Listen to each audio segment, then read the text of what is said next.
आपण अभ्यासतोय आपल्या पाठ्यपुस्तकातील कविता गोधडी. या कवितेचे कवी आहेत डॉक्टर कैलास दौंड. गोधडी. गोधडी म्हणजे जुन्या लुगड्यांचे किंवा जुन्या धोतरांचे, जुन्या कपड्यांचे चौकोनी तुकडे काढून एकावर एक ठेवून शिवलेली गोधडी. त्याला आपण वाकळही म्हणतो. ही वाकळ म्हणजेच गोधडी.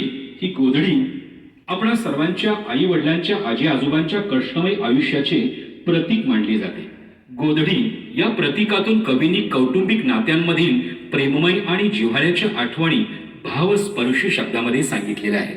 अर्थात गोधडी म्हणजे गरिबीतही निष्ठेनं आणि प्रेमाने जपण्याचा वसा आणि वारसा आहे. याची जाणीव आपल्याला कवींनी या कवितेमध्ये करून दिलेली आहे. तेव्हा आपल्या घरामध्ये सुद्धा अशी एक निश्चितपणे गोधडी असावी, मायेचा मुलायम स्पर्श हळुवारपणे जपणारी अशी ही गोधडी.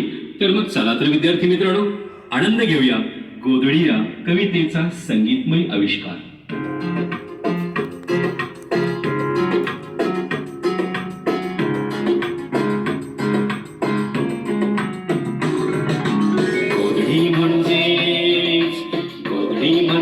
नसतो फक्त चिन्हांचा बोचका.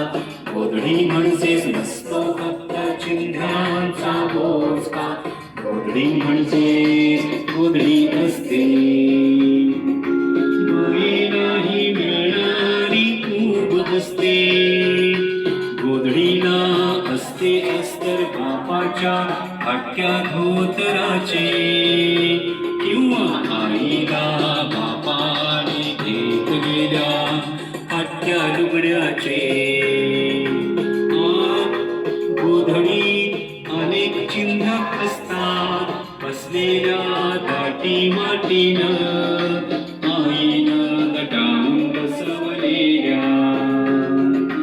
तेव्हा त्या फक्त चिन्हाच नसतात, त्यात असतो मामानं घेतलेला भाच्याचा चीर कुर्ता, माहेरातून आलेलं आईच्या लुगड्याचं पटकूर आणि पहिल्या संक्रांतीला पान घेतलेलं आईनं असंख्य तिघळं लावलेलं तिचं लाडकं लोगड आणि पाच्या कोपरीच्या बाह्या.